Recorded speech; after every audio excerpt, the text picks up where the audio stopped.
اعوذ باللہ من الشیطان الرجیم بسم اللہ الرحمن الرحیم رب اشرح لی صدری ویسر لی امری واحلل عقدۃ من لسانی یفقہوا قولی۔ سورہ قصص کی 49 آیات 49 آیات ہم پڑھ چکے تھے۔ حضرت موسیٰ علیہ السلام کے واقعے کے ذریعے اہل مکہ کو جو کچھ سمجھایا گیا تھا، کفار مکہ کے لیے تنبیہ اور نبی صلی اللہ علیہ وسلم کی رسالت کو ماننے کے لیے دلائل، اور نبی صلی اللہ علیہ وسلم اور مسلمانوں کے لیے تسلی، وہی بات آگے بھی سمجھائی جا رہی ہے۔ دیکھیے آیت نمبر 50 بسم اللہ الرحمن الرحیم۔ فَإِن لَّمْ يَسْتَجِيبُوا، فَإِن اگر، لم نہیں، يَسْتَجِيبُوا قبول کریں، لکا تیرے لیے، فَعْلَمْ پس جان لو، انما یعنی انا بے شک کے لیے، امفسس کے لیے کہ بے شک جو، انما یتبعون اہواءہم یعنی وہ اپنی خواہشات کی پیروی کر رہے ہیں، اپنی ہوا کی پیروی کر رہے ہیں۔ ومن اور کون، ادلو جب شروع میں لگے تو یاد ہوگا اس کے زیادہ کے معنی دیتا نا، کہ ادلو زیادہ گمراہ ہے، ممن اتبع ہواہ، ممن بھی یاد ہوگا، من اور من ہے اصل میں، اس میں سے جس نے اصل مطلب ہوگا، اتبع پیروی کی، ہواہ اپنی خواہش کی، بغیر ہدی من اللہ بغیر ہدایت کے اللہ کی، یعنی اللہ کی ہدایت کے سوا اگر اس نے اپنی ہدایت کو چھوڑ کر، اللہ کی ہدایت کو چھوڑ کر اپنی ہوا، اپنی خواہش کی پیروی کی، تو وہ سب سے زیادہ گمراہ ہے کہا جا رہا ہے۔ اور اس کے لیے وعید آتی ہے، ان اللہ بے شک اللہ، لا یہدی القوم الظالمین نہیں ہدایت دیتا ظالم قوم کو، اللہ تعالیٰ انہیں ہدایت دینے والا نہیں ہے۔ بات شروع ہو رہی فَإِن لَّمْ يَسْتَجِيبُوا، يَسْتَجِيبُوا کا روٹ ورڈ جواب دینا اردو میں جس طرح اسی روٹ ورڈ سے آتا ہے، تو جب یہ استجابہ کا ہے تو مطلب ہوتا ہے قبول کرنا، تو یستجیبو وہ قبول کریں۔ اب یہ کس کی بات ہو رہی ہے، کون قبول نہ کریں کہا جا رہا ہے۔ پچھلی آیت کو دیکھیں تو سمجھ میں آتا ہے، وہاں پہ کہا گیا تھا کہ اگر تم لوگ قرآن کو ماننے سے انکار کر رہے ہو، تو تورات اور قرآن دونوں کو جادو قرار دیتے ہو، تو اس سے زیادہ ہدایت والی کتاب لے آؤ تو میں اس کی پیروی کروں گا۔ کفار مکہ سے بات ہو رہی تھی نا، ان سے آرگومنٹ ہو رہا ہے، وہ مانتے نہیں ہیں، تو اگر تم نہیں مانتے تم مجھے لا کر دکھاؤ کتاب کو اس سے زیادہ ہدایت کی، کہا گیا تھا کہ آپ یہ فرمائیں۔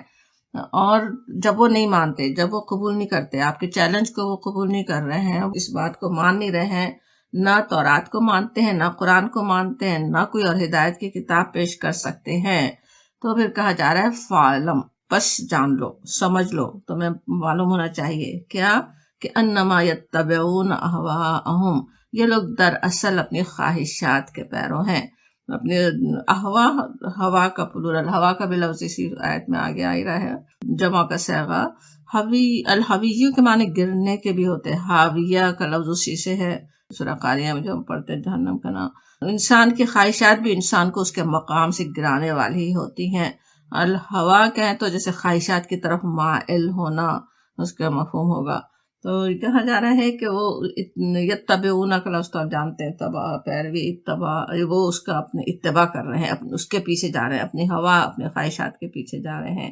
قرآن کی سچائی کی نشانیوں پر نشانیاں بتا دی گئیں، ہر اعتراض کا جواب دے دیا گیا، اور اس کے بعد بھی وہ نہیں مانتے، تو پھر اب ظاہر ہے قرآن سے زیادہ سچی بات کس کی ہو سکتی ہے۔ صاف صاف بتا دیا جا رہا ہے یہاں پہ کہ حق انہیں سمجھ میں آ چکا ہے، ان کے دل خود نبی صلی اللہ علیہ وسلم کی رسالت کے قائل ہو چکے ہیں، اور اللہ تعالیٰ ظاہر ان کے دلوں کے حال سے خوب واقف ہے۔ ان کی اسلام کی مخالفت کی اصل وجہ دنیا کی محبت اور ان کے خواہشات ہیں، ایسا نہیں ہے کہ انہیں بات سمجھ میں نہیں آ رہی، بات سمجھ میں آ رہی ہے، صرف اپنی خواہشات کے پیروکار ہیں، اپنی خواہشات کے پیچھے جانا چاہتے ہیں، اپنی دنیا کے لیے دین کو ٹھکرا رہے ہیں، نبی صلی اللہ علیہ وسلم کے پیغام کو ٹھکرا رہے ہیں۔ ہم جانتے ہیں واقعات، جس طرح روایتیں ملتی ہیں، اسلام کے بڑے بڑے مخالفین کے دل بھی نبی صلی اللہ علیہ وسلم کی سچائی اور قرآن کی سچائی کے دل سے قائل تھے، اور کیسے نہیں ہوتے۔ نبی صلی اللہ علیہ وسلم نے کبھی ایک جھوٹ اپنی زندگی میں کبھی نہیں آپ نے کہا تھا، آپ اتنا بڑا جھوٹ بنا کے کیا پیش کر سکتے تھے؟ انہیں صاف پتا تھا کہ آپ جو بات کہہ رہے ہیں وہ آپ الصادق اور امین ہے، بالکل سچی بات ہی ہے۔ لیکن اصل کیا بات تھی، بتوں کے ذریعے پورے عرب میں جو ان کا اسٹیٹس بنا ہوا تھا اسے چھوڑنا ان کے لیے آسان نہیں تھا۔ اس کے ذریعے جو ان کی کمائیاں ہو رہی تھیں، کتنے ہی اس کے وہ فائدے اٹھا رہے تھے، وہ چھوڑ نہیں سکتے تھے۔ اور پھر کہا جاتا ہے کہ ممن اتبع ہواہ ومن اضل، اور اس سے بڑھ کر گمراہ کون ہوگا جو اپنی خواہشات کی پیروی کرے۔ ممن اتبع ہواہ بغیر ہدی من اللہ، اللہ کی ہدایت کو چھوڑ کر۔ ان اللہ لا یہدی القوم الظالمین، اللہ ایسے ظالموں کو ہرگز ہدایت نہیں بخشتا۔ آیت پر غور کریں تو کیسی اشکری یہ بات ہو سکتی ہے۔ اللہ تعالیٰ ہی تو اپنے بندوں کو ہدایت دینے والا ہے، رب ہے اللہ تعالیٰ اپنے ہر بندے کا، ان کے سارے معاملات کو سدھارنے والا، دنیا اور آخرت بنانے والا۔ اور یہاں پر اللہ کی کتاب میں رسول اللہ صلی اللہ علیہ وسلم کے ذریعے سے اللہ تعالیٰ نے اپنا فیصلہ سنا دیا، لا یہدی القوم الظالمین، اللہ تعالیٰ ظالموں کو ہدایت نہیں دیتا۔ ظالم کون ہے؟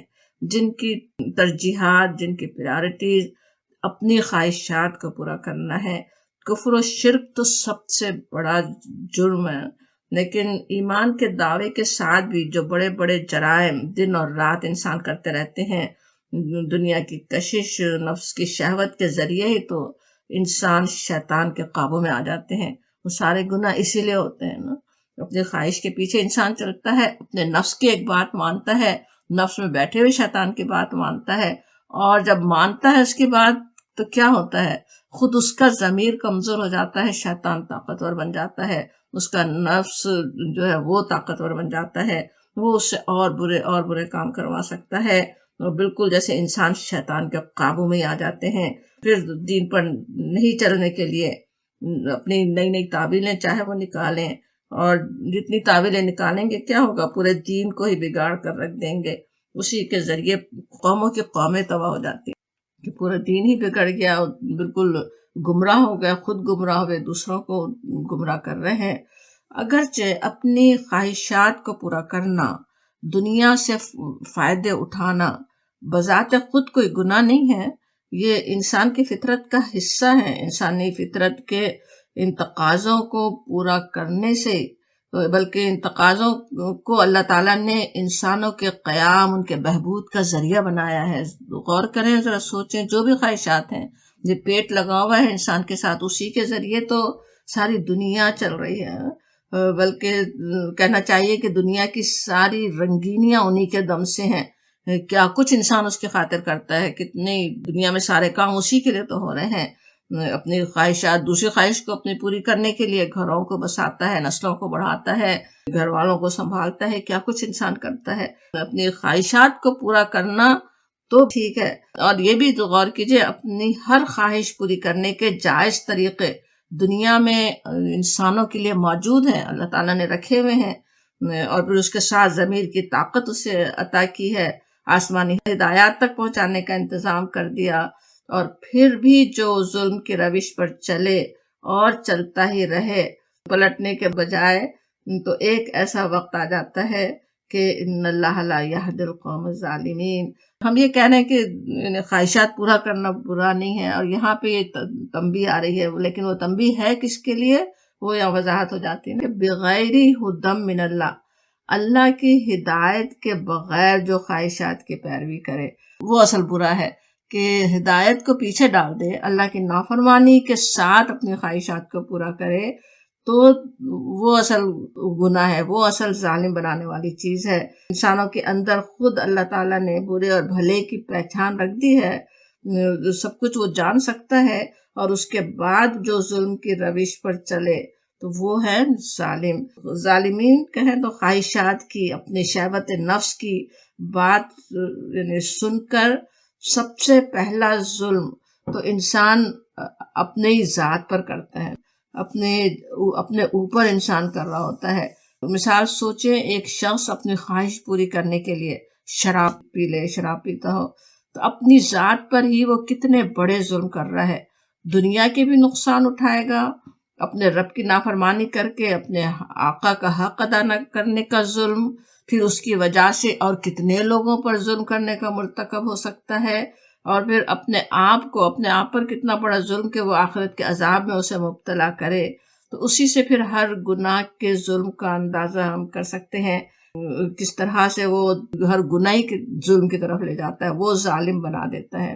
اور پھر سوچیں کہ جو وعید یہاں پہ آ رہی ہے، یہ ہدایت نہیں دینا جو آ رہا ہے، دنیا میں بھی ہدایت نہیں ملے گی۔ پھر اگر کوئی اتنا ظالم بن جائے، بالکل ہی پورا نفس کے حوالے ہو جائے، بالکل ہی ظالم بن جائے، تو ہدایت نہیں مل سکتی، اور آخرت میں بھی جنت کے راستے کی طرف ہدایت دینے والا نہیں ہے۔ پھر اللہ تعالیٰ اپنے مومن بندوں کے لیے، ایمان لانے والے بندوں کے لیے تو سارے راستے آسان کیے جاتے ہیں نا۔ اس دنیا میں بھی اسلام کی طرف جانے کا راستہ آسان ہوتا ہے، اسلام پر چلنے کا راستہ آسان ہوتا ہے، موت کے بعد پھر دوسرے راستے آسان ہوتے ہیں، یہاں تک کہ جنت میں انسان پہنچ جائے وہاں تک رہنمائی ہوتی ہے۔ ان سب سے اپنے آپ کو محروم کر دیتا ہے، وہ ساری تنبیہ اس میں آ جاتی ہے، ان اللہ لا یہدی القوم الظالمین میں۔ اللہ تعالیٰ ایسے ظلم کرنے والوں میں شامل نہ فرمائے۔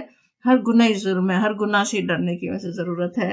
اور پھر کہا جاتا، اگلی آیت دیکھیے، وَلَقَدْ یاد ہے، بہت ہی زوردار طریقے سے کہا جا رہا ہے، بہت زور دے کر بات ہو رہی ہے کہ وَصَّلْنَا لَهُمْ۔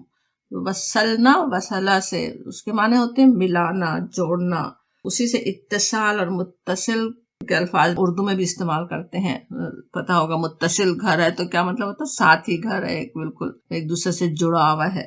تو وصلنا یہاں پہ جو آ رہا ہے اس کا مطلب ہوا کہ پے در پے ہم نے بھیجا، پے در پے ہم نے اتارا۔ وصلنا کس کو جوڑ دیا، کیا چیز پے در پے بھیجی؟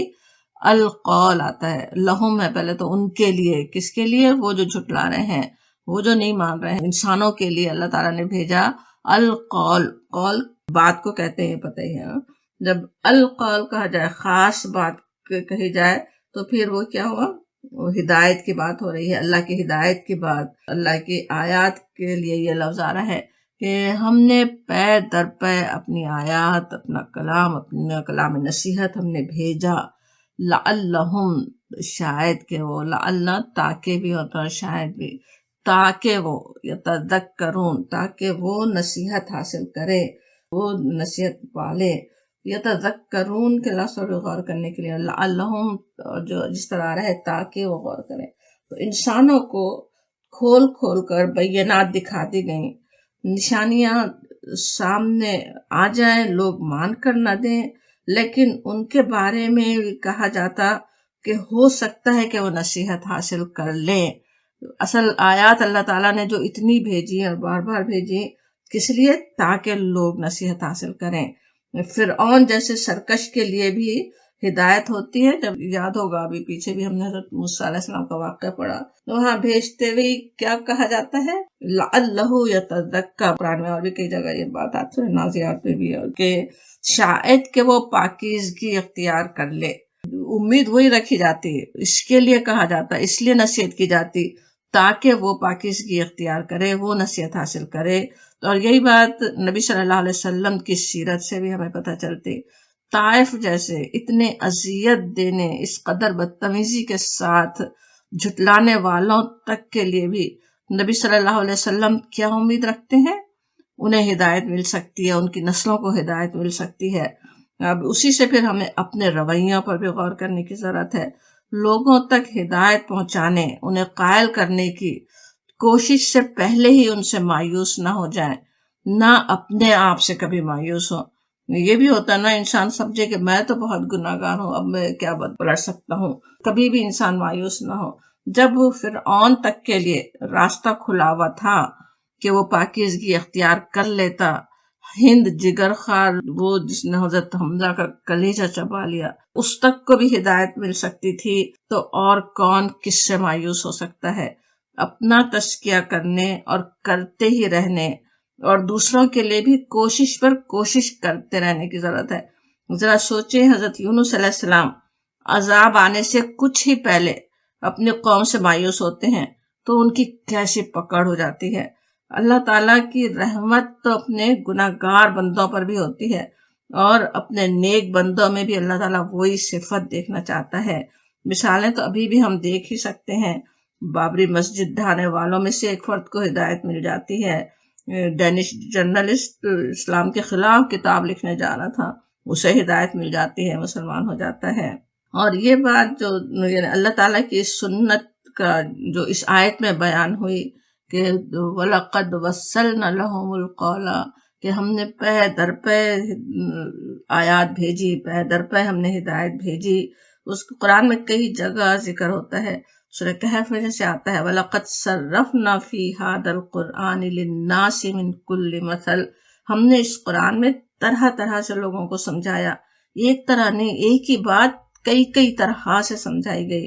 سورۃ الانعام کی آیت 65 میں انظر، کہ دیکھو، کیفا، کس طرح اللہ تعالیٰ فرما رہے ہیں ہمیں کہ دیکھو، غور کرو، کہ نصرف الآیات لعلہم یفقہون، کہ ہم نے بھیجی آیات تاکہ وہ اس سے نصیحت حاصل کریں، وہ سمجھ جائیں، بات کو ان کے سمجھ میں آ جائے کہ حقیقت وہ سمجھ لیں۔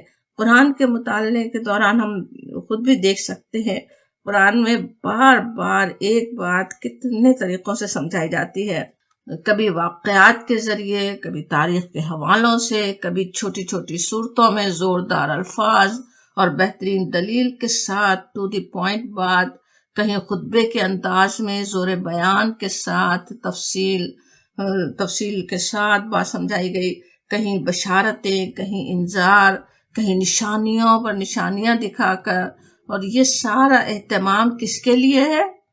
وہ جو اللہ اور اس کے رسول کا انکار کر رہے ہیں، مسلسل انکار کیے جا رہے ہیں، اللہ تعالیٰ کی رحمت ان پر ہو رہی ہے، اللہ کے رسول پر جو جھوٹے الزامات لگا رہے ہیں، اہل ایمان کو اذیت پہنچا رہے ہیں، لیکن اللہ تعالیٰ کی کیا سنت ہے؟ انہیں بھی بس نصیحت ہوتی رہتی ہے، عذاب نہیں بھیج دیا گیا۔ مانگ رہے تھے اپنی زبان سے عذاب لا کے دکھاؤ، معجزے مانگے، وہ اس کے پیچھے بھی عذاب آ سکتا تھا، لیکن اللہ تعالیٰ ان پہ رحمت کرتا رہتا ہے، انہیں پھر اور بات سمجھائی جاتی، ایک اور طریقے سے، پھر ایک اور طریقے سے سمجھائی جاتی۔ اور انبیاء کرام علیہ السلام کی سنت بھی یہی ہے، بغیر مایوس ہوئے دین کی دعوت پہنچاتے ہی چلے جاتے ہیں، خواہ حضرت نوح علیہ السلام کی طرح 950 سال گزر جائیں، حضرت موسیٰ علیہ السلام کی طرح کتنا ہی تنگ کیا جائے، نبی صلی اللہ علیہ وسلم کو شعیب ابی طالب کی گھاٹی اور طائف کے سخت دن سے گزرنا پڑے، مگر اپنی قوم سے مایوس نہیں ہوئے، پیچھے نہیں ہٹے۔ لوگوں کی خرابیوں، آج کے فتنوں، انسانوں کے بگاڑ پر باتیں کرتے رہنا تو بہت آسان کام ہے، لیکن ان خرابیوں کو دور کرنے کے لیے ہم نے کیا کیا؟ اگر اس پر بات نہیں ہوئی، اس کے بارے میں اگر نہیں سوچا، تب تو وہ بالکل بیکار باتیں ہوئی ہیں۔ اپنی کوتاہی پر ہی نظر نہیں گئی کہ ہم نے ان تک القول پہنچانے کی، کلام نصیحت پہنچانے کی کوئی کوشش بھی کی؟ ہمیں اس کے اگر نہیں کی، جس طرح کرنا چاہیے تھا وہ ہم نے حق ادا نہیں کیا، تو پھر ہمیں کیا حق پہنچتا ہے کہ اپنے آپ کو ان سے بہتر سمجھیں اور انہیں پٹ ڈاؤن کریں؟ ہمیں اپنے آپ کو دیکھنے کی ضرورت ہے۔ اللہ تعالیٰ کی نظر میں تو وہ کام پسندیدہ ہے جو اس کے انبیاء کرام نے کیا، کہ بہرحال ہر حال میں حق کی یاد دہانی، اپنے آپ کو بھی اور جن کو ہم کر سکتے ہیں کرتے چلے جانا، محبت اور نرمی، اخلاص اور محبت کے ساتھ۔ انسانی فطرت کی کمزوریاں تو ہم سب کے ساتھ ہیں، اپنی غلطیوں پر نظر کم ہی جاتی ہے، دوسروں کی غلطیاں بہت نظر آتی ہیں، اور جلدی ہم دوسروں سے مایوس بھی ہو سکتے ہیں۔ لیکن ایک بہت ہی اسکیری حدیث ہے جسے ہمیں اپنے آپ کو یاد دلاتے رہنا چاہیے۔ صحیح مسلم میں جندب رضی اللہ عنہ سے روایت ہے کہ رسول اللہ صلی اللہ علیہ وسلم نے فرمایا، ایک شخص کہتا ہے واللہ کہیں تو کیا، اللہ کی قسم کھا کے جیسے کہہ رہا ہے کہ اللہ تعالیٰ تو فلاں شخص کو معاف نہیں کرے گا، جس طرح واللہ کے ساتھ کہہ رہا ہے تو کیا مطلب اس کا کہ اللہ تعالیٰ تو ہرگز معاف نہیں کرنے والا۔ تو اللہ تعالیٰ فرماتا ہے، یہ کون ہے جو میرے بندے کے بارے میں قسم کھاتا ہے کہ میں اسے معاف نہیں کروں گا؟ میں نے اسے تو معاف کر دیا، اور قسم کھانے والے شخص کی ساری نیکیاں مٹا دی، حبت کر دی، ضائع کر دی۔ کتنے ڈرنے والی بات ہے نا، کہ نیکیاں بھی ہو رہی ہوں، نیکیاں کر رہے ہیں، دن اور رات کر رہے ہیں، لیکن بس ایک اللہ کے بندے کے بارے میں جو جس سے گناہ سرزد ہوئے چلے جا رہے ہیں، اس کو کہہ دیں کہ وہ تو اس کو اللہ نہیں معاف کرنے والا۔ اللہ تعالیٰ بہت ہی غفور الرحیم ہے، بہت زیادہ گناہوں کو بخشنے والا ہے، اپنے گناہگار بندوں سے بھی اللہ تعالیٰ محبت کرنے والا ہے۔ اور یہ بھی ہو سکتا ہے اس حدیث میں جس واقعے کا ذکر آ رہا ہے، جس بات کا ذکر آ رہا ہے، اس میں ایک طرف تو ہو سکتا ہے نا کہ گناہوں کے ساتھ شرمندگی اور عاجزی ہو، یعنی ایمان ہے، گناہ ہو رہے ہیں، پتہ ہے میں غلط کر رہا ہوں، بار بار اسٹرگل کر رہا ہے۔ فطرت بھی تو ہوتی نا کسی کی، اب کسی میں فطرتاً وہ اس طرح پیدا ہوا، وہ اپنی فطرت سے لڑ کر وہ لڑ رہا ہے مسلسل، مگر گناہ بھی ہوتے جا رہے ہیں۔ دوسری طرف ایک انسان ہے جس کے لیے نیکیاں کرنا آسان ہے، وہ نیکیاں بھی کر رہا ہے، ساتھ تکبر بھی ہے، تو وہ سب ضائع ہو سکتا۔ اللہ تعالیٰ اپنی پناہ میں رکھے۔ پھر کہا جاتا آیت 52 دیکھیے، الذین، وہ لوگ جو آتیناہم، دی ہم نے ان کو، الکتاب، کتاب دی، من قبل ہی، اس سے پہلے یعنی اب جو کتاب آ رہی ہے، یا یہ کہ نبی صلی اللہ علیہ وسلم سے پہلے، ہم، وہ، بہی، ساتھ اس کے، بہی میں یہاں پہ بھی یعنی ساتھ اور ہی کا اشارہ یہاں پہ ہو رہا ہے قرآن کی طرف، کہ وہ اس کتاب پر، وہ اس پر یومنون، ایمان لاتے ہیں۔ اب یہاں پہ ذکر ہو رہا ہے کس کا؟ جن کو ہم نے کتاب دی کہا جاتا، آتیناہم الکتاب، اہل کتاب کا۔ قرآن میں اکثر مقامات پر جہاں اہل کتاب کا تذکرہ آتا، کہا جاتا الذین اوتوا الکتاب، وہ لوگ جنہیں کتاب دی گئی۔ لیکن یہاں پہ قرآن میں کچھ جگہ جہاں پہ آتا آتینا، اس میں کیا ہے؟ اہتمام ہے نا، جیسے ہم نے دی، اللہ کی رحمت کا بھی اظہار ہے، یعنی وہ کتاب کا سمجھتے ہیں، کتاب کا حق ادا کرتے ہیں۔ تو اس لیے خیال یہ کہ آتیناہم الکتاب کہہ کے جب اہل کتاب کا تذکرہ آتا ہے تو وہ لوگ ہیں جو نیک تھے، صحیح معنوں میں کتاب پر چلنے والے تھے۔ ایک تو تھے نا جنہیں کتاب دی گئی، کتاب کو انہوں نے اوپر اٹھا کے رکھ دیا، اس میں بگاڑ پیدا کر دیے، اس کو بالکل بدل کے رکھ دیا اور کیا کچھ کر لیا۔ لیکن وہ اہل کتاب جنہوں نے کتاب کا حق ادا کیا، ان کے لیے کہا جاتا آتیناہم الکتاب، تو نیک اہل کتاب کا تذکرہ ہو رہا ہے، اور ان کے لیے آ رہا ہے، ان کی یہاں پہ صفت یہ آ رہی ہے کہ ہم، وہ، بہی یؤمنون، اس کے ساتھ قرآن پر بھی وہ ایمان رکھنے والے ہیں۔ اب ظاہر ہے سارے اہل کتاب تو ایمان نہیں لائے تھے، یہ ان خاص اہل کتاب کی بات ہو رہی ہے جن کا ذکر سیرت ابن ہشام اور حدیث میں بھی ملتا ہے۔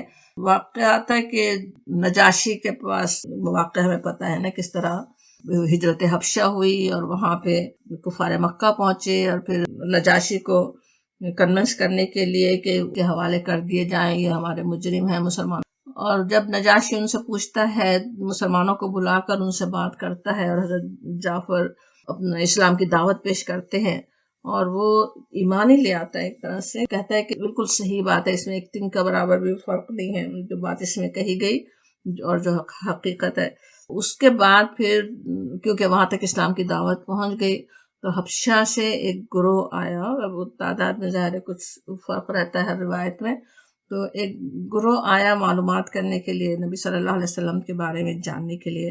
اور بھی ویسے تو روایات ہیں، اہل کتاب مدینے میں بھی آئے تھے، لیکن یہ سورہ قصص جیسے مکی سورہ ہے، اور زیادہ امکان یہی ہے کہ ان کی بات ہو رہی ہے۔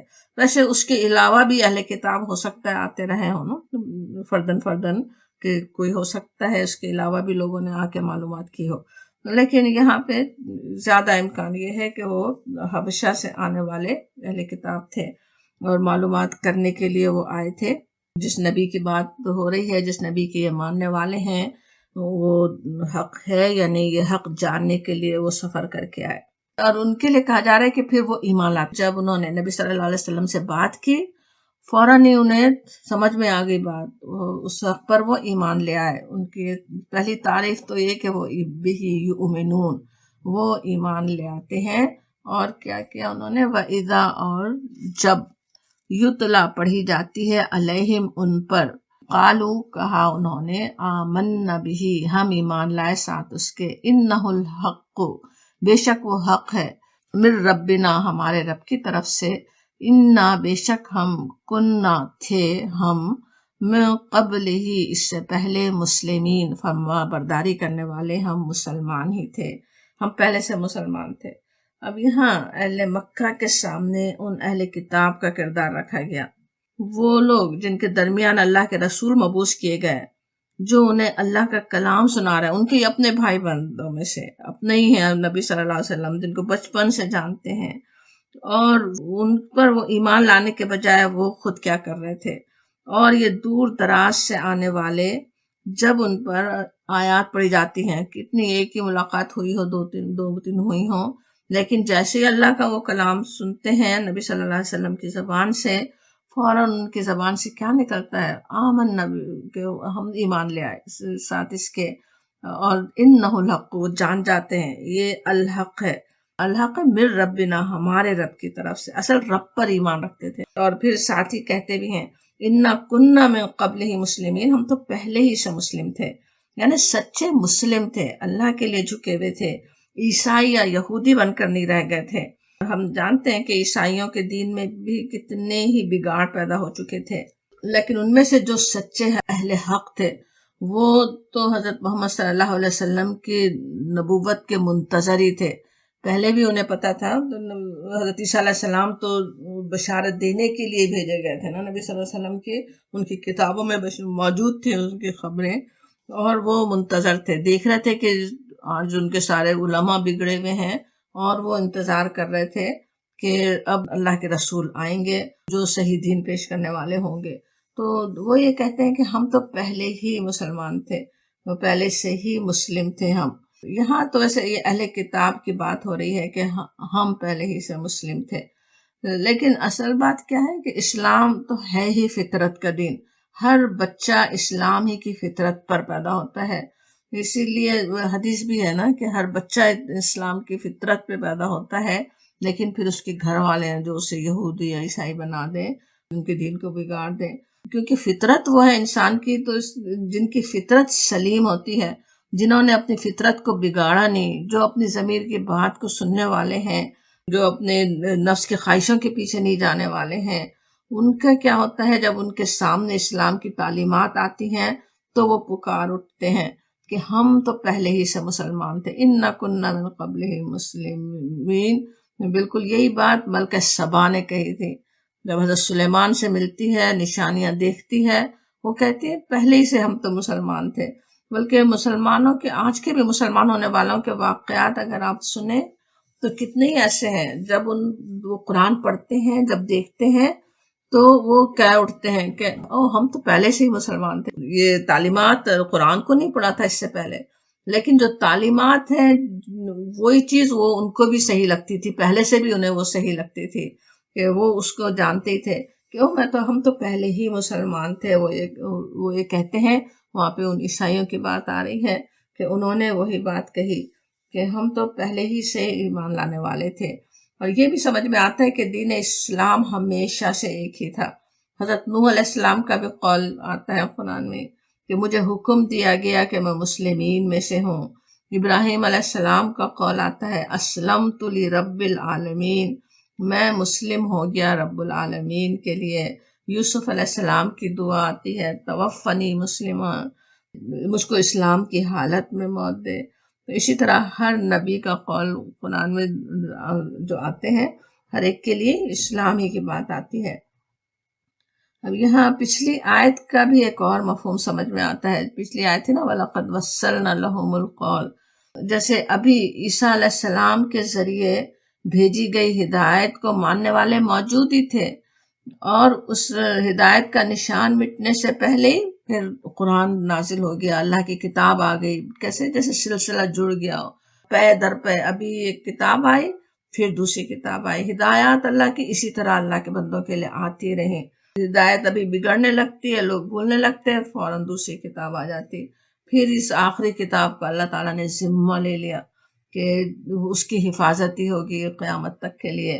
کوئی کتاب میں اسی طرح ہی ہے. پھر وَلَقَدْ وَصَّلْنَا الْقَوْلَ، کہ اتنی طرح سے ہدایت اس میں دی گئی بار بار بار بار، اور وہ ہدایت آج ہمارے لیے اللہ تعالیٰ نے اس کو محفوظ بھی کر کے رکھا. یہ اللہ کا احسان اس میں یاد دلایا گیا پچھلی آیت میں بھی. پچھلی کلاس میں ہم دیکھ رہے تھے کس طرح کفار مکہ ادھر تورات کو بھی نہیں مانتے، اس پر ایمان نہیں لائے تھے، اور اب قرآن کا بھی انکار کر رہے تھے. اور وہ لوگ جو اولئک، کون؟ وہی جو اہل کتاب جو آئے تھے، ان کی بات ہو رہی ہے کہ یؤتونا دیے جائیں گے اجرہم اپنا اجر یعنی ان کا اجر مرتین مرہ کہتے ہیں نا باری کو، مرتین کہتے ہیں تو 2 بار، تو 2 بار دیا جائے گا یا دوہرا کہیے، بما بسبب اس کے صبر کیا انہوں نے، ویدرؤون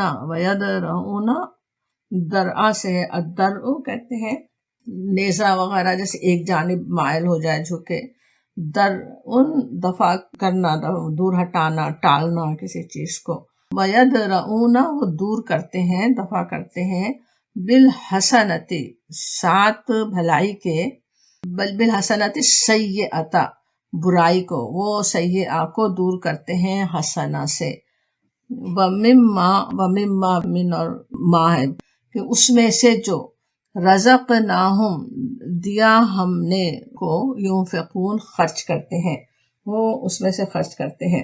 بات پھر وہی ان کی اہل کتاب کی جو پہلے بھی مسلمان تھے اور اب مکے میں مبعوث کیے جانے والے رسول کی زبان سے، محمد صلی اللہ علیہ وسلم کی زبان سے کلام سن کر فوراً ایمان لے آتے ہیں، ان کے لیے خوشخبری، یؤتون اجرہم مرتین، انہیں ان کا اجر 2 بار دیا جائے گا، ایک اجر عیسیٰ علیہ السلام پر ایمان لانے کا، دوسرا اجر نبی صلی اللہ علیہ وسلم پر ایمان لانے کا۔ بخاری اور مسلم کی ایک حدیث سے یہی بات پتہ چلتی، اور وہ جو اپنی قوم کے عام بگاڑ کے دور میں بھی جب ان کی اپنی قوم نے دین میں نئی نئی باتیں شامل کر لی تھیں، اصل دین پر قائم رہنا مشکل ہو رہا تھا، لیکن وہ صبر کے ساتھ صحیح دین پر قائم تھے، ایک تو اجر اس کا، اور نبی صلی اللہ علیہ وسلم کی آمد کے منتظر رہے، اور اسی حق کی تلاش میں دور سے سفر کر کے نبی صلی اللہ علیہ وسلم تک پہنچے۔ مکے جیسے ماحول میں جہاں دشمنان اسلام سر چڑھ کر بول رہے تھے، ہر باہر سے آنے والے کو نبی صلی اللہ علیہ وسلم سے بدظن کرتے کہ جو بھی کوئی نیا فرد آئے اسے پہلے نبی صلی اللہ علیہ وسلم کی بات سننے سے پہلے ہی بدظن کر دے، اور ان سب کے مقابلے میں انہوں نے صبر کا رویہ اختیار کیا، اس کے لیے کہا جاتا ہے کہ ان کے لیے دوہرا اجر ہے، 2 بار انہیں اجر دیا جائے گا، دوہرا اجر دیا جائے گا، لیکن ساتھ ہی کیا آتا ہے بما صبروا، ان کے صبر کی بنا پر۔ اور یہ صبر کیا ہے نا کہ نبی صلی اللہ علیہ وسلم تک پہنچنے کے لیے بھی انہیں صبر ہی کرنا تھا، حق کی تلاش میں سفر کی صعوبتوں پر صبر، اہل مکہ کی باتوں پر صبر، جس آبائی دین پر قائم تھے اسے چھوڑنے کا صبر۔ اور یہ بات بھی جیسے اکثر قرآن میں نظر آتی ہے کہ نیک بندوں کی نیکیوں اور نیک صفات کا تذکرہ بھی ہوتا ہے، لیکن اجر پانے اور جنت تک پہنچنے کے لیے کہا جاتا کہ انہیں ان کے صبر کے بدلے عطا ہوگا۔ ابھی پیچھے سورہ فرقان کے آخری رکوع میں عباد الرحمن کی کئی صفات ہم نے دیکھی، اور آخر میں کہا جاتا اولئک یجزون الغرفۃ بما صبروا، کہ یہ ہیں وہ لوگ جو اپنے صبر کا بدلہ منزل بلند کی شکل میں پائیں گے۔ صبر کی صفت کے بغیر ظاہر ہے ہر طرح کے حالات سے گزرتے ہوئے آخری سانس تک کوئی نیکی پر قائم رہ نہیں سکتا، اسی لیے کہا جاتا ہے جو صبر کے بدلے انہیں غرفہ ملیں گے، وہ بلند و بالا منزلیں ملیں گی، وہاں کا اعلیٰ مقام انہیں وہاں پہ ملے گا، کہ ہر طرح کے حالات سے گزر کر جو آخری سانس تک نیکی پر قائم ہی رہے۔ اور اصل بات یہ بھی ہے کہ ہر نیکی کرنا بھی صبر کی صفت ہی کے ساتھ ممکن ہے۔ روزے اور حج کتنے یعنی مشکل ہو سکتے ہیں اگر صبر کی صفت انسان میں نہ ہو۔ نماز تک بھی سوچیں، 5 وقتہ نماز پر بھی صبر کی صفت کے بغیر انسان قائم نہیں رہ سکتا، نہ صحیح طور سے ادا کر سکتا ہے، کبھی تھکن ہے، کبھی مصروفیات ہے، کبھی کسی اور خوشی کی مصروفیات میں ہی مگن ہے۔ آج کل تو شادی کی اتنی زیادہ مصروفیات گھر میں چل رہی ہیں، کیا کچھ ہو رہا ہے، تو 5 وقتہ نماز کے لیے بھی صبر ہی چاہیے، تبھی وہ وقت پہ اس طرح سے جیسے ادا کرنا چاہیے انسان کر سکتا ہے نا۔ نیکی کے راستے پر قائم رہنے کے لیے انسان کو اپنے نفس سے، نفس کی شیطانی قوتوں سے، شیطان کے چیلوں سے جس کشمکش سے گزرنا پڑتا ہے وہ اللہ تعالیٰ ہی جانتا ہے، اور اسی لحاظ سے اجر دینے والا ہے۔ اس علیم و خبیر ہستی ہی کے علم میں ہے کہ اس کے بندے کن کن مشکلات سے گزرتے ہیں، اسی لحاظ سے پھر اجر کے بڑھائے جانے کی بشارتیں قرآن و حدیث میں ملتی ہیں۔ دوہرے اجر کی بات، کہیں 700 گنا تک اجر کی بات، کہیں بے حساب اجر کی بات، کہیں اس سے بھی بڑی بشارت، جیسے روزے کے لیے حدیث قدسی کہ روزہ میرے لیے ہے اور میں اس کا اجر دینے والا ہوں۔ اس کے علاوہ آج بھی ہم دیکھ سکتے ہیں کہ کسی اور مذہب کو ماننے والے جب اسلام لانے کا فیصلہ کریں تو کیسی بڑی آزمائشوں سے گزرنا ہوتا ہے۔ نفس کے اندر کی آزمائشوں کا حال تو اللہ تعالی جانتا ہے، اس میں بھی وہ صبر سے کام لیتے ہیں۔ نفس میں جو کشمکش ہے اس میں وہ ضمیر کی بات مانتے ہیں، اور پھر اس کے علاوہ اہل خاندان، دوست، احباب سب کو خیر بات کرنا ہی نہیں، بلکہ ان کی طرف سے مسلسل اذیتیں بھی پہنچ سکتی ہیں۔ بلکہ کسی غیر اسلامی ماحول میں یا اسلام کو غلط انداز سے لینے والوں کے درمیان رہنے والوں میں بھی کوئی صحیح طور سے اسلام پر چلنا چاہے تب بھی کیسی کیسی آزمائشیں آ سکتی ہیں۔ ان کے لیے بھی پھر وہی اجر ہو سکتا ہے، دوہرا اجر ہے۔ وہ بھی آسان کام نہیں ہے نا، اس میں بھی کتنی باریکیاں بھی ہیں کہ مسلمان ہی ہیں، اپنا اہل خاندان ہیں، مسلمان ہیں، اسلام ان کے دلوں میں بھی اللہ کی محبت بھی ہے، کتاب کی بھی ہے، مگر بالکل غلط سمجھا ہوا ہے کچھ اسلام کو انہوں نے، اور پھر آپ پر الزام لگ رہے ہیں کہ آپ کو کچھ ہو گیا، آپ ہی غلط ہیں۔ اس سب میں صحیح رویے پہ قائم رہنا، نہ اپنے ضمیر کے خلاف خود کوئی کام کرنا، نہ قطع تعلق کرنا، اس سب میں کتنے صبر کی ضرورت ہے۔ تو اسی صبر کے لیے پھر کہا جاتا ہے کہ وہ ان کو دوہرا اجر ملنے والا ہے۔ اور پھر کہا جاتا ان کی اور صفت آتی ہے وَيَدْرَؤُونَ بِالْحَسَنَةِ السَّيِّئَةَ، اور وہ دور کرتے ہیں بھلائی کے ساتھ برائی کو۔ اب یہاں پہ حسنہ اور سیئہ، حسنہ کے ایک عام معنی تو ہوئے بھلائی، سیئہ کے معنی ہوئے برائی، اور لیکن پھر جہاں بات آ رہی ہے وہاں مضمون کے لحاظ سے کچھ خاص معنی بھی کئی جگہ ہو سکتے ہیں۔ حسنہ نیکیاں، اللہ کے اطاعت کے کام، سیئہ معصیت، گناہ، اللہ کی نافرمانی کے کام۔ کسی جگہ حسنہ سے علم اور حلم بھی لیا گیا، بردباری، حلم، اور سیئہ سے مراد جہل، غفلت، بالکل جہالت پہ اتر آنا یا غافل ہونا یا علم نہ ہونا۔ یہاں ان مسلمان ہونے والے اہل کتاب کے صبر کی مثال رکھی جا رہی ہے۔ پیچھے تھا نا کہ وہ صبر کرتے ہیں، صبر کی وجہ سے انہیں دوہرا اجر مل رہا ہے۔ اور صبر میں یہ بات بھی شامل ہے کہ وَيَدْرَؤُونَ بِالْحَسَنَةِ السَّيِّئَةَ، کہ وہ سیئہ کو حسنہ سے دور کرتے ہیں۔ اگلی آیت میں اور بھی وضاحت ہوگی کہ انہوں نے قریش کے لعن طعن کا جواب کس بھلائی سے دیا، اور اسی رویے کی ہدایت سورہ حامیم سجدہ میں حکم کی طرح آتی ہے۔ وہاں پہ ہے کہ وَلَا تَسْتَوِي الْحَسَنَةُ وَلَا السَّيِّئَةُ، اور نیکی اور بدی یکساں نہیں ہے، دونوں ایک جیسے نہیں ہو سکتے۔ اور پھر کہا گیا ادفع باللتی، ادفع دور کرو، دفع کرو، باللتی ہی احسن، فَإِذَا الَّذِي بَيْنَكَ وَبَيْنَهُ عَدَاوَةٌ كَأَنَّهُ وَلِيٌّ حَمِيمٌ، کہ تم بدی کو اس نیکی سے دفع کرو جو بہترین ہو۔ تم دیکھو گے کہ تمہارے ساتھ جس کی عداوت پڑی ہوئی تھی وہ جگری دوست بن گیا۔ اس کا بتایا بھی جا رہا ہے کہ کیا نتیجہ نکلے گا، کہ دوسرا تو برائی کر رہا ہے، دوسرا سیئہ کر رہا ہے، تمہارے لیے برا چاہ رہا ہے، لیکن تم برائی کا جواب برائی سے مت دو بلکہ احسن طریقے سے دو۔ کہا جاتا ایک برائی کا جواب برائی سے دیا جائے تو کیا ہوگا، دوسرا اور برائی کرے گا جواب میں اس سے بڑی، پھر آپ اس کا اور جواب دیں تو کیا ہوگا، برائی تو بس بڑھتی چلی جائے گی نا۔ اسی لیے سورہ آل عمران میں محسنین کی صفت آتی ہے کہ وہ غصے کو پی جاتے ہیں اور دوسروں کے قصور معاف کر دیتے ہیں، والکاظمین الغیظ والعافین عن الناس۔ تو انسان اگر غصے کو پالتا رہے، معاف نہ کرے، یا برائی کے جواب میں خود برا رویہ اختیار کرے، یا غیبتیں ہی کرے، کوئی اور گناہ کما لے، اس کے ساتھ جواب نہ بھی دے سکتا ہو تو کیا ہوگا، اس سے صرف بے چینیاں ہی بڑھتی ہیں۔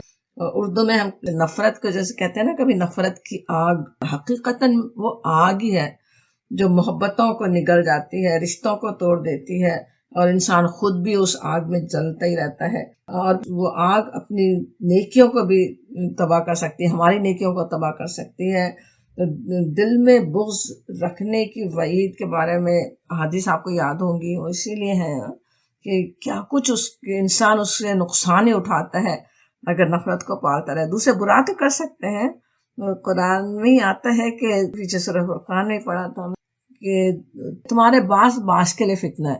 دنیا جو امتحان کی جگہ ہے، اس امتحانوں میں سے ایک بڑا پرچہ انسان ایک دوسرے کے لیے ہے، بہت ہی بڑا پرچہ ہے، وہ بہت ہی بڑا ٹیسٹ ہے کہ ہر ایک کے مزاج الگ ہیں، لوگوں کی سوچیں الگ ہیں، اوپینینس الگ ہیں، کیا کچھ ہے کہ اس کی وجہ سے ایک دوسرے کو تکلیفیں پہنچتی رہتی ہیں. اندر ایک شیطان بھی دونوں کے بیٹھا ہوا ہے جو اس کو جا کر ایک بات سکھاتا ہے، دوسرے کو دوسری بات سکھاتا ہے.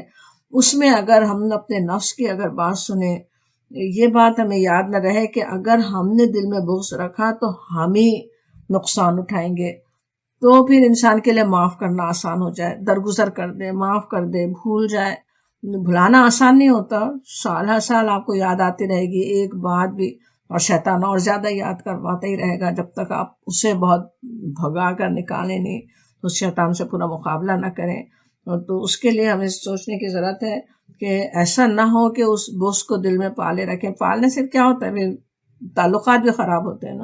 بخاری اور مسلم کی ایک حدیث ہے کہ آدمی کے لیے جائز نہیں کہ وہ اپنے بھائی سے 3 راتوں سے زیادہ قطع تعلق کیے رکھے، کہ دونوں راستے میں ایک دوسرے سے ملیں تو منہ پھیر لیں، اور دونوں میں سے بہتر وہ ہے جو سلام میں پہل کرے. یہ حضرت ابو ایوب انصاری رضی اللہ عنہ کی روایت ہے. اور بخاری و مسلم ہی میں ایک اور حضرت ابو ہریرہ رضی اللہ عنہ کی روایت میں ہے کہ نبی صلی اللہ علیہ وسلم نے بھائی بھائی بن کر رہنے کے لیے اور بہت سی ہدایات کے ساتھ ایک ہدایت فرمائی، ولا تباغضوا، ایک دوسرے سے بغض نہ رکھو. ایک اور حدیث بھی جو میرے سامنے نہیں ہے، اس میں بغض کی وجہ سے نیکیوں کے قبول نہ ہونے کی بات بھی ہے کہ نیکی ضائع ہو جاتی ہے. کہ نماز پڑھا انسان نے کہ نیک سے بات بند کی ہوئی ہے، دل بغض سے بھرا ہوا ہے، تو وہ نیکیوں کے قبول ہونے کا خطرہ ہے. اور بھی حدیثیں آپ کو بھی یاد ہوں گی کس طرح معاملہ ان کا معلق رکھا جاتا جو 2 لوگ ایک دوسرے سے بات بند کیے ہوئے ہوں، قطع تعلق کیے ہوئے ہوں، جب سارے گناہوں کی معافی ہو رہی ہو لیکن ان کے گناہ معاف نہیں ہوتے، ٹال دیا جاتا اس معاملے کو. تو اللہ تعالیٰ پناہ میں رکھے. یہ دلوں کی صفائی کرنے کا اور نفرتوں کی آگ بجھانے کا، محبت کی ٹھنڈک پھیلانے کا بہترین طریقہ ہے کہ برائی کا جواب بھلائی سے دے دیا جائے. دوسرا بات بند کر رہا، آپ بات کر لیں، آپ کا قصور نہیں ہے مگر آپ معافی مانگ لیں، حسنہ کے ذریعے اس کا جواب دے دیں. وہ صحیح کام نہیں کر رہا لیکن آپ اس کے ساتھ صحیح کریں. ایک ویسے بات تھوڑی سی یاد یہ بھی رکھنے کی ہے کہ اصل چیز ہے سیئات کو مٹانا. یہ آیات جو ساری ہم نے یاد کی، اس میں یہ تو سمجھ میں آتا ہے کہ ایک مومن کے لیے بہترین رویہ یہ ہے کہ وہ اچھائی سے برائی کو مٹائے. لیکن کچھ چیزیں ایسی ہو سکتی ہیں جو ایسے بھی دنیا میں اتنے برے بھی اشخاص ہو سکتے ہیں جو آپ کی اچھائی کا صرف فائدہ ہی اٹھائیں اور برائی بڑھتی چلی جائے. یہ بھی نہیں ہے کہ اسلام ہمیں یہ بھی نہیں سکھاتا کہ مظلوم بن کر رہیں، کوئی ایک گال پہ تھپڑ مارے تو آپ دوسرا گال اسے دے دیں، وہ نہیں ہے نا. بلکہ برائی کو روکنا بھی ہوتا ہے. اس کو روکنے کی جو کوشش ہے وہ کوشش کی جا سکتی، وہ گناہ نہیں ہوگی. بلکہ آپ اگر کسی کے پاس وہ بات پہنچا رہے ہیں اس کے لیے کہ وہ برائی کو ختم کیا جائے، سمجھیں کہ کسی کی اولادیں کچھ برائی کی طرف جا رہی ہیں، آپ ان کو روکنے کے لیے ان کے والدین سے تذکرہ کرتے ہیں، وہ کوئی غیبت نہیں ہے. اسی طرح سے کہیں اور اتھارٹی کے پاس جاتے ہیں کہ کوئی بہت برا کام ہو رہا ہے، اس کو روکنے کی کوشش کرتے ہیں، وہ ٹھیک ہے. کبھی خود بھی جواب دینا پڑ ہی سکتا ہے جس سے اگر پتہ ہو کہ برائی مٹے گی. تو برائی کو مٹانا اصل چیز ہے، یہ ہمیں سمجھ میں آتا ہے. اچھا، ایک اور مفہوم بھی ویسے یہ وَيَدْرَؤُونَ بِالْحَسَنَةِ السَّيِّئَةَ کا لیا گیا کہ اپنے گناہوں کو، اپنی برائیوں کو نیکیوں سے مٹاؤ. معرف القرآن میں ایک حدیث اس آیت کی تشریح میں نقل کی گئی، وہاں پہ حوالہ نہیں ہے، کہ حضرت معاذ بن جبل رضی اللہ عنہ سے روایت ہے کہ رسول اللہ صلی اللہ علیہ وسلم نے فرمایا اتبع الحسنۃ السیئۃ تمحھا، اتبع یعنی اتباع کرو، پیچھے کرو، حسنہ برائی کے، بدی اور گناہ کے بعد نیکی کرو تو وہ گناہ کو مٹا دے گی. تمحھا جو ہے محو ہونا ہوتا ہے نا، ہا کا اشارہ حسنہ کی طرف، تمہو مٹا دے گی، محو کر دے گی، کہ وہ گناہ کو مٹا سکتی ہے نیکی. ویسے دعا، استغفار، گناہ پر شرمندگی بھی حسنہ ہی ہے جس کے ذریعے گناہوں کی معافی ہو سکتی، گناہ مٹ سکتے. لیکن اللہ سے ڈرنے والے بندوں کو اپنی چھوٹی سی غلطی بھی بہت بڑی محسوس ہوتی ہے، اور وہ اسے اپنے اعمال نامے سے مٹانے کے لیے اور زیادہ نیکیاں کرنے کی کوشش کرتے ہیں۔ حضرت عمر رضی اللہ عنہ کے بارے میں آتا ہے کہ صلح حدیبیہ کے وقت انہوں نے نبی صلی اللہ علیہ وسلم سے جس طرح بات کی، اسے انہوں نے نبی صلی اللہ علیہ وسلم کے حضور بے ادبی سمجھا، اور اس کا انہیں بے حد قلق تھا، بہت ہی شرمندگی تھی۔ اور وہ بتاتے ہیں کہ اس کے لیے میں مسلسل نیکیاں کرتا ہوں، غلاموں کو آزاد کرنے، روزے اور صدقات کا اہتمام کرتا ہوں تاکہ وہ گناہ مٹ سکے۔ اسی لیے کسی گناہ کی سخت شرمندگی اور پچھتاوے کو دور کرنے کے لیے دو نفل بھی اگر پڑھ لیں، اس کے ساتھ استغفار بہت سکون بھی دے سکتا خود دل کو۔ اور زیادہ بڑے گناہ اگر ہو چکے ہوں تو انہیں اپنے اعمال نامے سے مٹانے کے لیے صدقات دینا اور انسانی بھلائی کے کام کرنا بہترین عمل ہے۔ اور بھی کتنے ہی ہو سکتے ہیں نا، سمجھیں جیسے سود لینے والے ہیں، سود لینے والوں میں شامل ہوں، کتنے لوگوں کو کتنی مصیبتوں میں ڈالا ہو، اب حسنہ کریں، ان کے ساتھ اچھا سلوک کریں، ان کی مصیبت کو دور کرنے کی کوشش کریں تو وہ برائی مٹ سکتی ہے۔ تو اسی طرح جتنا بڑا گناہ ہے اسی لحاظ سے نیکیاں انسان کرے تاکہ وہ گناہ مٹ جائے۔ یہ بھی کسی نے مفہوم لیا، وَيَدْرَؤُونَ بِالْحَسَنَةِ السَّيِّئَةَ کا۔ اور پھر ان کی صفت آتی ہے اس آیت میں ایک اور، وَمِمَّا رَزَقْنَاهُمْ يُنْفِقُونَ، کہ وہ اس میں سے، مما یاد ہے کہ اس میں سے وہ رزقناہم جو دیا ہم نے ان کو، ينفقون خرچ کرتے ہیں۔ اب یہ بھی وہی انہی کی بات چل رہی ہے جو ایمان لائے تھے اہل کتاب، ان کے کیا صفت ہے کہ وہ خرچ کرتے ہیں جو کچھ ہم نے انہیں دیا۔ مال کی محبت اصل میں کیا ہے، ایمان لانے کی راہ میں بڑی رکاوٹ بن سکتی ہے۔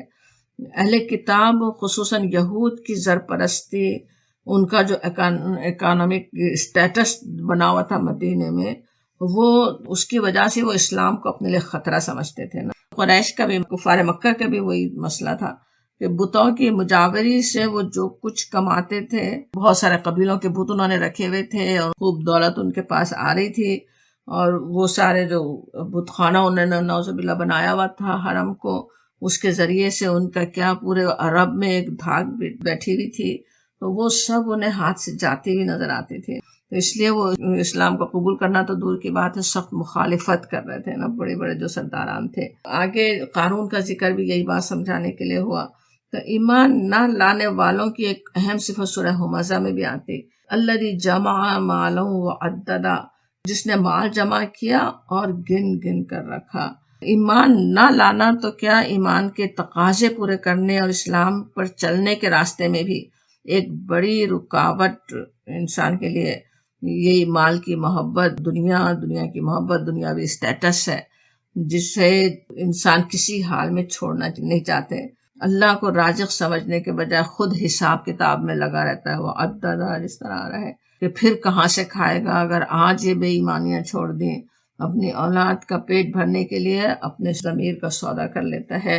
اس وجہ سے یہاں پہ خاص طور پہ ان کی صفت آ رہی ہے کہ وہ مال خرچ کرتے ہیں۔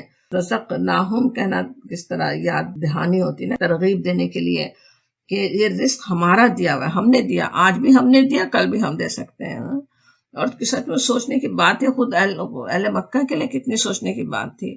وہ سارا رزق جو آج انہیں مل رہا تھا اس بیت اللہ کی وجہ سے مل رہا تھا۔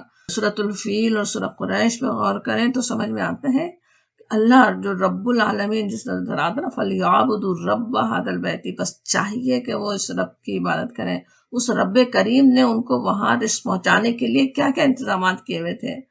اسی رزق کو چھیننے کے لیے وہ ہاتھیوں کی فوج لا رہا تھا، اس سے اللہ تعالیٰ نے مروا دیا۔ اس گھر کے ذریعے سے ان کی تجارتیں چمک رہی تھیں، سارے سردی اور گرمی کے سفر ان کے ہو رہے تھے۔ تو جو آج تمہیں رزق دے رہا ہے، کیا کل وہ تمہیں رزق نہیں دے گا؟ کیا وہ تمہیں انتظام نہیں کرے گا؟ وہ احساس دلایا جاتا ہم نے ان کو رزق دیا ہے، اس میں سے وہ خرچ کرنے والے ہوتے ہیں، بجائے اس کے کہ اس کی محبت میں گرفتار ہو کر اسلام کی مخالف بن جائے۔ وہ بات کہی جاتی ہے، اور وہ وفاق کی صفت تو مومن کی ایک بہت ہی بنیادی صفت ہے۔ سورہ بقرہ کی ابتدائی آیات میں بھی ہدایت پانے والے متقیوں کی صفات بالکل یہی الفاظ ہے، وَمِمَّا رَزَقْنَاهُمْ يُنْفِقُونَ، کہ وہ مال خرچ کرتے ہیں۔ اس کے مقابلے میں جو لوگ مال کی پرستش میں ہی لگے ہوئے ہوں، دنیا اور دنیا کے مال و اسباب ان کے لیے طاغوت بن گئے ہوں، ان کے لیے اسلام لانا آسان نہیں ہوتا، یا اللہ کی بندگی پہ قائم رہنا ان کے لیے آسان نہیں ہوتا۔ اب یہاں جن لوگوں کی بات آ رہی ہے، انہوں نے تو کس طرح حق کی تلاش کے لیے اللہ کے رسول کی بعثت کی خبر سن کر اس کی تحقیق کرنے کے لیے بھی مال خرچ کیا۔ وہ سفر کرنا بغیر مال کے تو نہیں ہوتا نا، اس لیے ان کی یہ خاص صفت یہاں پہ نمایاں کی گئی۔ اب انفاق کی اہمیت، اس کے آداب اور اس کے مقابلے میں بخل کے لیے وعید پر ہم اکثر بات کرتے بھی رہے ہیں، اور آگے بھی آیات آئیں گی تو انشاءاللہ اس پر بات ہوگی۔ ہم اپنی بات آج یہیں ختم کرتے ہیں۔ وآخر دعوانا الحمدللہ رب العالمین۔